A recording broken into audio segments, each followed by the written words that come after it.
আসসালামু আলাইকুম প্রিয় দর্শক, অন্য মঞ্চের আলাপ চাইতায় আপনাদের সকলকে আমন্ত্রণ জানাচ্ছি।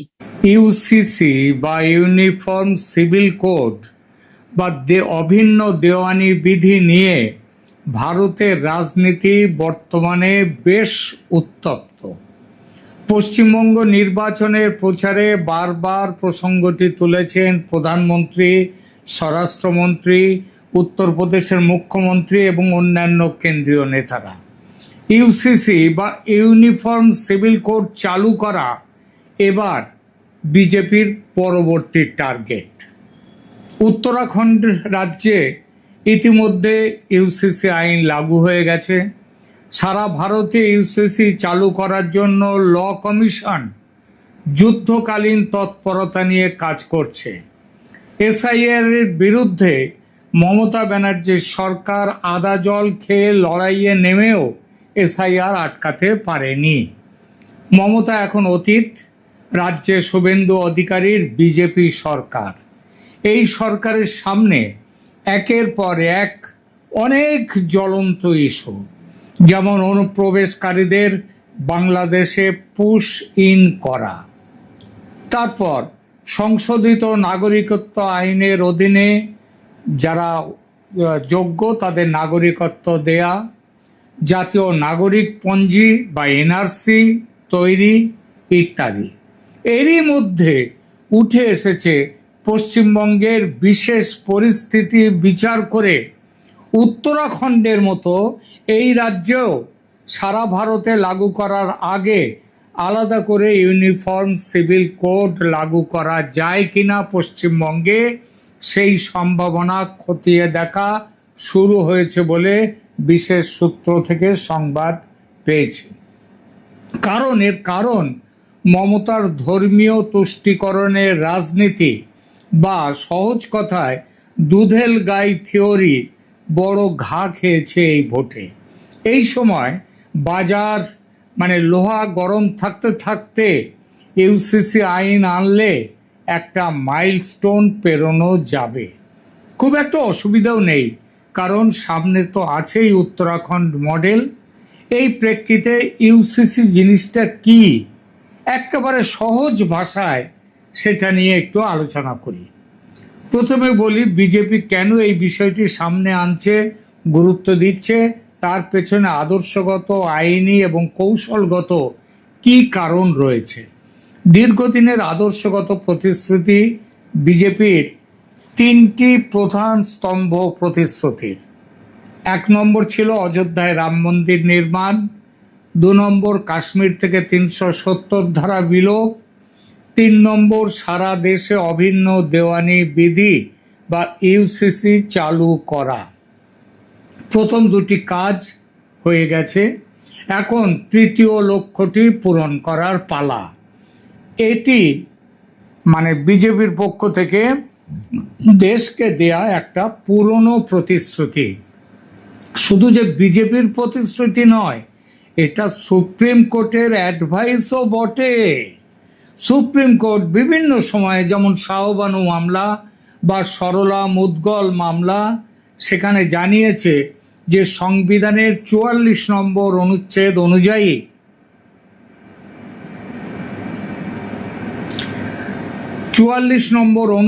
অনুযায়ী রাষ্ট্রের উচিত একটি অভিন্ন দেওয়ানি বিধি প্রণয়ন করা, যেটি দেশের সবার ক্ষেত্রে প্রযোজ্য, সব ধর্মের, সব সম্প্রদায়ের, সব বর্ণের, সব রাজ্যের মানুষের ক্ষেত্রে প্রযোজ্য।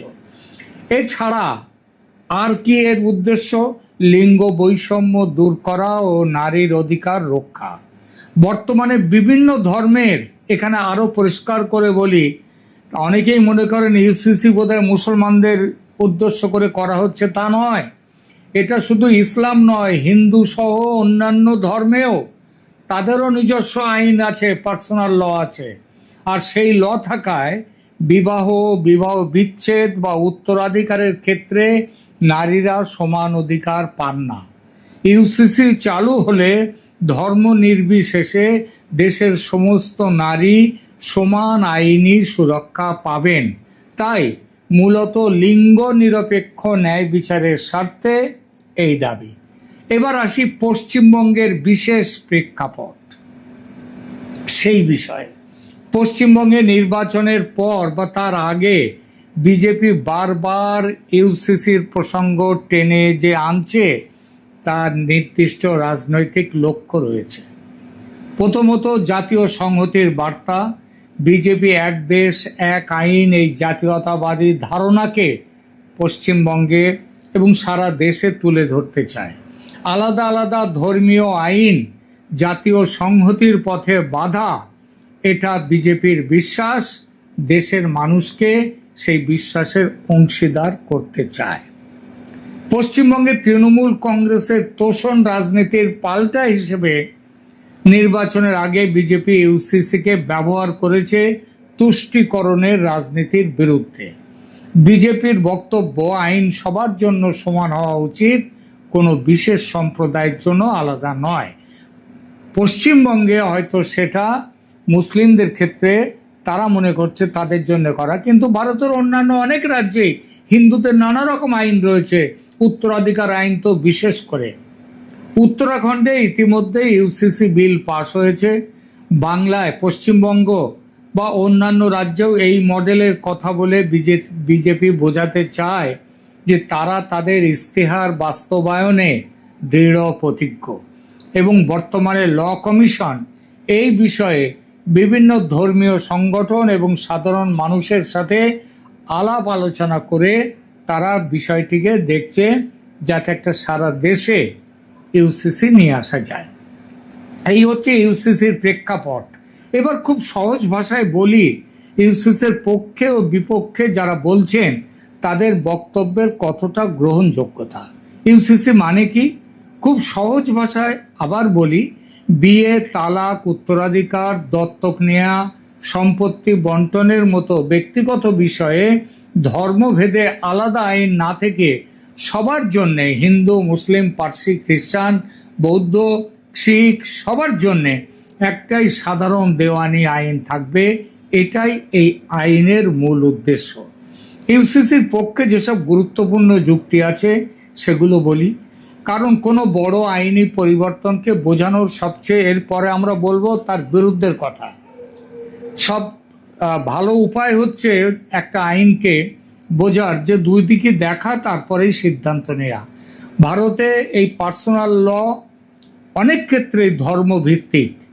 আমরা মনে করি এর বিরুদ্ধে শুধু মুসলমানরা আছে, তা কিন্তু নয়। হিন্দু, মুসলিম, খ্রিস্টান, পার্সি এবং কিছু ক্ষেত্রে বিভিন্ন আদিবাসী সম্প্রদায়ের পারিবারিক নিয়ম কানুন এক নয়। মুসলিমদের যেমন এক পুরুষের 4 স্ত্রী থাকতে পারে, কিন্তু ভারতের বোধহয় 1% মুসলিমেরও একাধিক স্ত্রী নেই। সুতরাং এটা তাদের ধর্মে আছে, কিন্তু তারা ব্যক্তিগতভাবে এটা গ্রহণ করে না। তেমনি আবার দেখুন হিমাচল প্রদেশের, সেখানে বেশ কিছু জায়গায় সেখানে এই নিয়ম রয়েছে যে একটি পরিবারে একটি মহিলা তার পরিবারের সমস্ত ভাইয়ের সাথে তার বিয়ে হয়। এইসব আইনগুলো তৈরি হয়েছে নানা রকম ভৌগোলিক, অর্থনৈতিক ইত্যাদি পরিস্থিতির চাপে। তো এরকম নানা, আবার কিছু ক্ষেত্রে বিভিন্ন আদিবাসী সম্প্রদায় তাদেরও পারিবারিক নিয়মকানুন রয়েছে, একাধিক স্ত্রীর কথা আছে। অর্থাৎ একই দেশে একই নাগরিক হয়েও শুধু ধর্ম বা সম্প্রদায়ের পরিচয়ের কারণে ব্যক্তিগত আইনের ক্ষেত্রে আলাদা আলাদা নিয়ম প্রযোজ্য হয় এ দেশে। কম বেশি সব ধর্মীয় সম্প্রদায়ের মধ্যে কিছু নিজস্ব কানুন আছে। আমি বললাম একটু আগে যে মুসলিমদের মধ্যেও 1% মুসলিমও তাদের একাধিক স্ত্রী একসাথে থাকে না, এটা দেখা গেছে। ঠিক তেমনিভাবে হিমাচল প্রদেশে যাদের কথা বললাম, কাংড়া ইত্যাদি এলাকায়, সেখানটায় দেখা যায় যে তাদের মধ্যেও যে এক পরিবারে সব কজন ভাইয়ের একজন স্ত্রী, এই ব্যাপারটা তারাও বন্ধ করে দিয়েছে, আজকাল প্রায় থাকেই না। সুতরাং এইসব নিয়মগুলো অনেকটাই উঠে গেছে, তবু বিভিন্ন ধর্মীয় প্রতিষ্ঠান তারা এগুলো চালিয়ে যাচ্ছে, তারা এর সপক্ষে বলে যাচ্ছে। ফলে ইউসিসির বিরুদ্ধে এইসব ধর্ম সম্প্রদায়ের কারো কারো পক্ষ থেকে বিরোধ করা হয়েছে, এমনকি আদালতেও মামলা হয়েছে। ভারতের সংবিধানের আর্টিকেল 44-এ রাষ্ট্রের জন্য একটি নির্দেশমূলক নীতি রাখা হয়েছে। যেখানে বলা হয়েছে যে রাষ্ট্র নাগরিকদের জন্য একটি ইউনিফর্ম সিভিল কোড চালুর চেষ্টা করবে। মানে ইউসিসি কোনো হঠাৎ তৈরি হওয়া বিজেপির স্লোগান নয়, এর সাংবিধানিক ভিত্তি বহুদিন ধরেই আছে। এখন প্রশ্ন হলো, ইউসিসির পক্ষে এত জোরালো দাবি কেন ওঠে? প্রথম কারণ ওই যে বললাম, সমতা। ইউসিসির সমর্থক যারা তারা বলেন, একটি আধুনিক গণতান্ত্রিক রাষ্ট্রে ব্যক্তিগত অধিকারের প্রশ্ন ধর্মের উপর নির্ভর করে হওয়া উচিত নয়, বরং নাগরিকত্বের ভিত্তিতে হওয়া উচিত। অর্থাৎ আইন যদি সত্যিই সবার জন্য সমান হয়, তাহলে বিয়ে, তালাক বা উত্তরাধিকারের মতো গুরুত্বপূর্ণ বিষয়ে একজন নাগরিকের অধিকার তার ধর্ম দিয়ে নির্ধারিত হওয়া যুক্তিযুক্ত নয়, গ্রহণযোগ্য নয়। দ্বিতীয় কারণ, নারী পুরুষের অধিকার। ইউসিসির সমর্থকরা মনে করেন বিভিন্ন পার্সোনাল লয়ে যে বৈষম্য বা অসাম্য রয়ে গেছে সেগুলো দূর করতে একটি সাধারণ অধিকার ভিত্তিক আইন সহায়ক। বিশেষ করে উত্তরাধিকার, যেটা হিন্দুদের মধ্যেও রয়েছে, ভরণ পোষণ, বিবাহ বিচ্ছেদ বা পারিবারিক নিরাপত্তার ক্ষেত্রে একটি একক আইনি কাঠামো নারীর ন্যায্য অধিকারকে আরো শক্তিশালী করতে পারে। তৃতীয় কারণ, জাতীয় আইনি কাঠামোর সরলতা। যখন একই ধরনের পারিবারিক বিষয়ে বহু ধরনের আইন কাজ করে, তখন ওই ফ্যামিলি কোর্ট বা তাদের ধর্মীয় আদালত এইসবগুলো আসে, তখন বিভ্রান্তি হয়, ব্যাখ্যার জটিলতা হয় এবং আইনি অসমতা তৈরি হয়। সেটা যাতে না হয়, একটা জাতীয় আইনি কাঠামো তৈরি হয়, তার জন্যই এটা। একটি অভিন্ন দেওয়ানি আইন এইসব জটিলতা কমিয়ে আইনের প্রয়োগকে আরো সহজ ও স্বচ্ছ করবে। এবার আসি ইউসিসির বিরুদ্ধে তোলা সবচেয়ে গুরুত্বপূর্ণ আপত্তিগুলোতে। প্রথম আপত্তি হলো ধর্মীয় স্বাধীনতা। বিরোধীরা বলেন, পার্সোনাল ল শুধু আইনি বিষয় নয়, অনেক ক্ষেত্রেই তা ধর্মীয় চর্চা, সামাজিক রীতি এবং সম্প্রদায়ের আইডেন্টিটি বা পরিচয়ের সঙ্গে জড়িয়ে আছে। তাদের যুক্তি, ভারতের সংবিধানের আর্টিকেল 25 ধর্ম পালন করার অধিকার দেয়, আর আর্টিকেল 29 স্বতন্ত্র সংস্কৃতি রক্ষা করার অধিকার দেয়।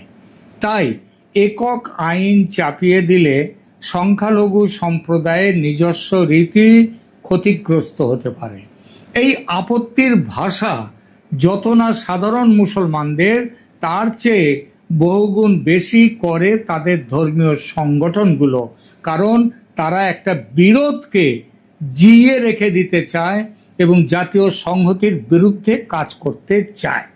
দ্বিতীয় আপত্তি আসে সাংস্কৃতিক বৈচিত্র্যের প্রশ্নে। এই বিরোধ আসে মূলত তথাকথিত সেকুলার বুদ্ধিজীবীদের পক্ষ থেকে।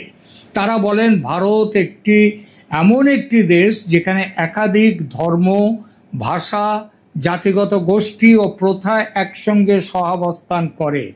এই বাস্তবতায় ওয়ান ল ফর অল শোনাতে আকর্ষণীয় হলেও বাস্তবে তা নাকি সামাজিক বাস্তবতা, বহুস্তরীয় যে সামাজিক বাস্তবতা, সেটাকে অতিরিক্ত সরল করে ফেলবে। তৃতীয় আপত্তি আদিবাসী সমাজকে ঘিরে। বহু ট্রাইবাল কমিউনিটির নিজস্ব কাস্টমারি ল আছে, বিশেষ করে জমি, পরিবার, বিবাহ ও উত্তরাধিকারের বিষয়ে। তাদের আশঙ্কা, ইউসিসি যদি তৈরি হয় তাহলে এসব ঐতিহ্যগত অধিকার ও সামাজিক কাঠামো দুর্বল হয়ে যাবে। চতুর্থ আপত্তি প্রবল রাজনৈতিক। ইউসিসি নামের আইনটি যদি সত্যিকারের নিরপেক্ষ নাও হতে পারে, এইটা হচ্ছে তাদের বক্তব্য।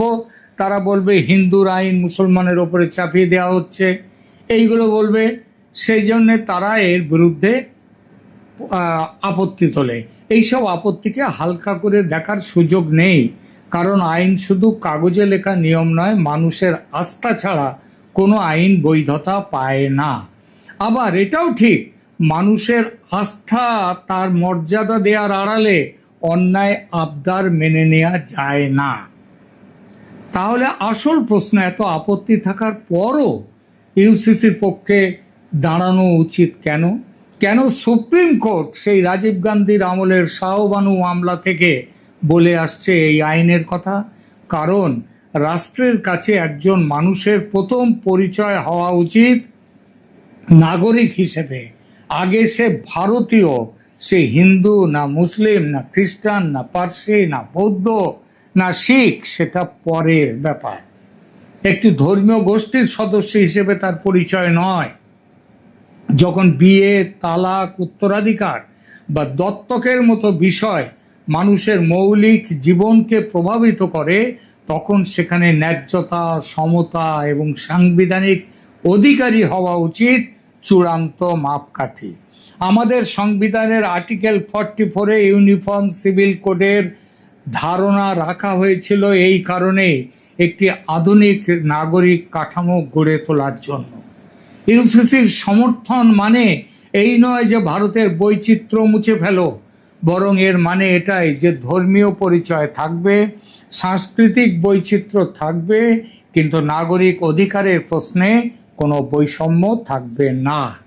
অর্থাৎ উৎসব এক হতে হবে না, প্রার্থনার ভাষা এক হতে হবে না, রীতি এক হতে হবে না, কিন্তু আইনের চোখে মর্যাদা ও অধিকার এক হওয়া উচিত। আর এখানে ইউসিসির পক্ষে সবচেয়ে বড় নৈতিক যুক্তি। ইউরোপ, আমেরিকা সহ পশ্চিমের বহু সভ্য দেশে মুসলিমরা আছেন এখন। তারা সেসব দেশের নাগরিক, কিন্তু তারা একটাই ব্যক্তিগত আইনের অন্তর্ভুক্ত। তাদের নিজস্ব কোনো ব্যক্তিগত আইন নেই। তারা সবই একই দেওয়ানি আইনের অন্তর্ভুক্ত। ব্যক্তিগত আইন বলে আলাদা কিছু নেই সেসব দেশের মুসলিম নাগরিকদের জন্য। একাধিক পত্নী রাখা ইউরোপ, আমেরিকায় কঠোরভাবে নিষিদ্ধ। বিবাহ বিচ্ছেদ, সম্পত্তির উত্তরাধিকার একটাই সাধারণ আইন।